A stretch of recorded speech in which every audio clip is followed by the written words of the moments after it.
No vídeo de hoje do canal do Nicola quero te falar a respeito do fracasso da Flá TV, que vai muito além dos problemas técnicos no primeiro jogo. Tem informações importantes a respeito de Renato Gaúcho, quanto que ele vai ganhar nesse novo contrato com o Grêmio, e de Cuca, enfim anunciado como técnico do Atlético Mineiro, numa economia milionária em relação a seu antecessor. Para completar, falo também sobre Wagner Mancini, cada vez mais sozinho por causa da Covid no Corinthians, tem novidades no Botafogo com um pacotão de reforços e uma lista de dispensas bem grande no Vasco da Gama.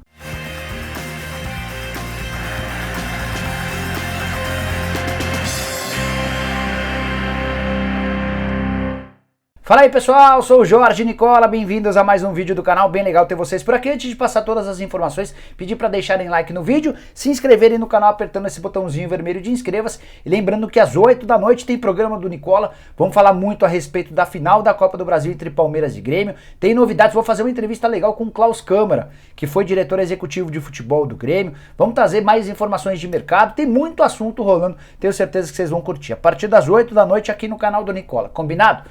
Bora começar o vídeo falando sobre o Botafogo, que já havia contratado 2 jogadores e está fechando detalhes para outros 3 atletas. Vou começar por ordem cronológica. Os 2 primeiros reforços do Botafogo para a temporada de 2021 são o lateral direito Jonathan, que veio do Curitiba, e o goleiro Douglas Borges, que veio do Volta Redonda. Nessa sexta-feira o Botafogo está fechando os últimos trâmites para anunciar outros 3 jogadores. Um deles o Marcinho, atacante que estava no Cuiabá, outro meia Felipe Ferreira, também jogador do Cuiabá na temporada de 2020, ambos indicados pelo Chamusca, que foi técnico do Cuiabá e comanda o Botafogo, para completar essa relação o zagueiro Gilvan, que passou as últimas 4 temporadas no Atlético Goianiense, seu contrato acabou e ele estava livre no mercado.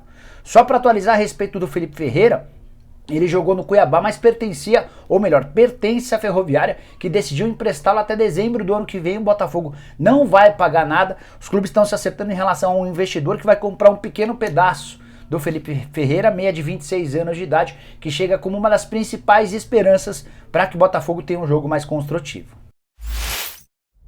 Bora falar agora sobre a faxina ampla no Vasco da Gama, que decidiu reformular seu elenco depois do rebaixamento confirmado pelo STJD para a Série B do Campeonato Brasileiro. 6 jogadores já sabem que não ficarão para a temporada de 2021. O nome mais pesado é de Iago Pikachu, lateral direito que está em São Januário desde 2016 e nesse período conseguiu conquistar o Campeonato Carioca. Os números do Pikachu são bem interessantes, 253 jogos e 40 gols marcados, mas uma queda de produção bem grande nas últimas, mas mais do que nas últimas semanas, nos últimos meses.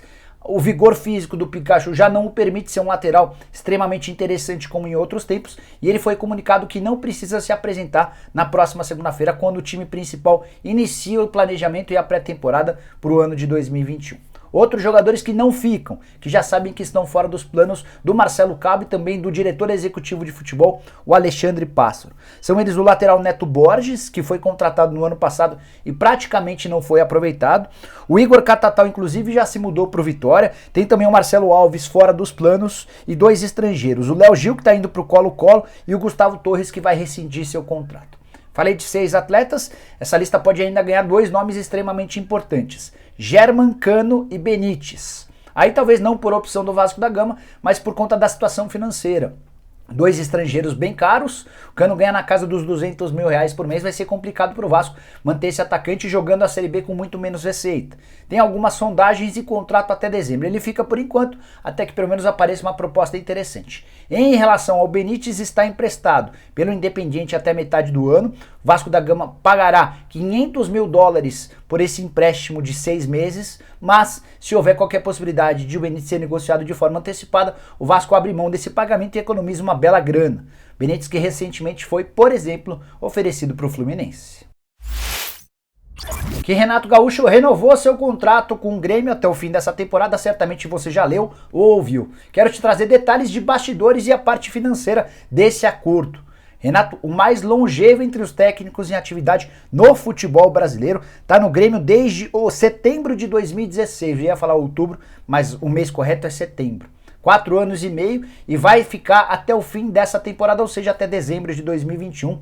Trabalho bastante longo e de muito sucesso. No período ele conquistou Libertadores, Recopa, Copa do Brasil e 3 campeonatos gaúchos. Vai ter a oportunidade de no domingo, em caso de vitória por 2 gols de diferença contra o Palmeiras, faturar mais uma Copa do Brasil. A novidade desse contrato em relação ao salário diz respeito a um reajuste, mas é um reajuste bem pequeno. O Renato Gaúcho ganha na casa de R$1 milhão por mês e nesse novo contrato vai ter direito a um reajuste de acordo com a inflação para que o dinheiro dele não se desvalorize, para que o salário dele em 2021 não seja, por exemplo, menor do que o de 2020. Então ele vai saltar para um valor bem próximo de R$1 milhão, é uma diferença bem pequena, mas a permanência do Renato passa por uma opção dele. Se ele quisesse, por exemplo, teria se mudado para o Atlético Mineiro, ele era o plano A no Galo e se ficasse desempregado por mais algumas semanas ou meses, poderia até receber um convite do Flamengo.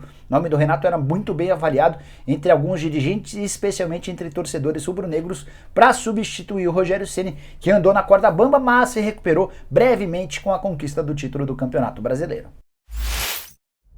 Já que falei do Renato no Grêmio, eu quero falar a respeito de Cuca no Atlético Mineiro. Eu vinha contando para vocês que nessa sexta-feira o anúncio da contratação do Cuca pelo Atlético deveria acontecer, de fato ocorreu. O Atlético comunicou de forma oficial a contratação do Cuca. Grande novidade diz respeito ao tempo de contrato.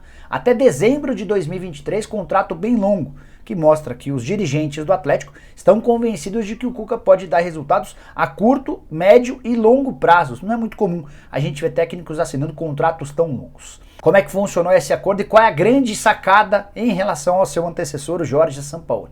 O Atlético vai fazer uma economia muito grande. Já havia contado para vocês aqui no canal do Nicola que o Sampaoli era, de longe, a figura mais bem paga do futebol brasileiro. Faturava cerca de R$2 milhões e 200 mil por mês. Isso porque ele ganhava em dólar $400 mil por mês. Juntando os membros da comissão técnica, o pacote Sampaoli por mês saía na casa dos R$3 milhões. E o Atlético não vai gastar nem um terço disso com Cuca e seus membros da comissão técnica, uma economia superior a R$2 milhões por mês, isso sem falar na multa rescisória que o Sampaoli terá de pagar ao Atlético pela rescisão do contrato. O vínculo do Sampaoli com o Galo era até dezembro desse ano, o Sampaoli decidiu sair antes para trabalhar no Olympique de Marselha, até por isso vai ter de desembolsar R$4 milhões e 300 mil. Então você contabiliza os R$2 milhões de economia por mês, mais os R$4 milhões e 300 mil, o Atlético vai poder finalmente ter algum respiro em sua folha salarial, que tem sido o grande problema na administração do Galo. Nem havia prometido no começo do vídeo, mas tem uma informação super importante a respeito do Santos. O ex-presidente do Peixe, José Carlos Pérez, pode ser preso sob acusação de sonegação fiscal enquanto dirigente do Peixe. Tudo porque o Santos não pagou uma série de tributos federais, enquanto Pérez era o presidente. Entre esses tributos, o pagamento de fundo de garantia para atletas, membros da comissão técnica e também funcionários. O Santos descontava esse fundo de garantia dos atletas e não repassava para a Receita, o que constitui um crime de sonegação fiscal. O Pérez e o Rolo, Orlando Rolo, que era o vice-presidente dele, foram acusados e tiveram o direito de se defender. O Rolo conseguiu demonstrar para a Receita Federal que estava alijado da administração do Pérez, até por isso se safou de qualquer tipo de condenação. Já o José Carlos Pérez agora vai para um processo em primeira e em segunda instância. Caso ele seja condenado nas duas instâncias, pode até acabar sendo preso. Já o Peixe vai ter de pagar uma multa astronômica em relação a esses crimes de sonegação fiscal, de não pagamento de tributos federais, mais uma dor de cabeça para o novo presidente do clube, o Andrés Rueda. Bora falar agora a respeito do Corinthians e as consequências do surto de Covid-19, mais casos a cada novo dia. Nesse momento, sexta-feira, são 25 testes positivos, entre atletas, funcionários e até membros da diretoria. O Wagner Mancini, por exemplo, perdeu toda a sua comissão técnica, todos testaram positivo, até por isso você pode ter percebido na partida entre Corinthians e Palmeiras na última quarta-feira, na Neoquímica Arena, que o Mancini não tinha, por exemplo, seu auxiliar técnico para dividir momentos, para dividir dúvidas em relação à partida. Todo mundo isolado, os membros da comissão técnica do Mancini em recuperação. A boa notícia é que os 25 corintianos que testaram positivo, todos estão bem. Alguns casos assintomáticos, outros com pequenos sintomas. Então ninguém correndo risco ou qualquer coisa do tipo. Mas a enorme preocupação no Corinthians, nessa sexta-feira, todos os atletas e funcionários que seguem convivendo no CT do Parque Ecológico foram testados novamente e os resultados saem nesse sábado com a enorme expectativa e torcida para que não existam novos casos. Senão o Corinthians vai ter enormes problemas até para a confirmação de uma equipe para a partida desse final de semana no Campeonato Paulista. Bora fechar o vídeo falando a respeito do Flamengo, mais especificamente da Flá TV, que foi alvo de todas as cornetadas do mundo na última terça-feira, na estreia rubro-negra no Campeonato Carioca. Tudo porque o Flamengo vendeu a Flá TV como uma espécie de pay-per-view. Quem quisesse assistir ao Flamengo no Campeonato Carioca teria a oportunidade de pagar um valor para ter acesso aos jogos do Flamengo na Flá TV. Na terça-feira, especificamente, não era a única alternativa. A Record passou para vários estados do país essa partida ao vivo e o Facebook também. A reclamação dos torcedores começou por causa de uma série de quedas do sinal. Quem tentou assistir pela Flá TV não conseguiu diante das várias interrupções, quedas de sinal. O Flamengo afirmou que isso aconteceu graças à ação de hackers, que resolveram derrubar a transmissão. Mas há quem garanta que a história é um pouco diferente, que o servidor comprado pela Flá TV ou alugado para receber esse jogo não comportava tanto acesso.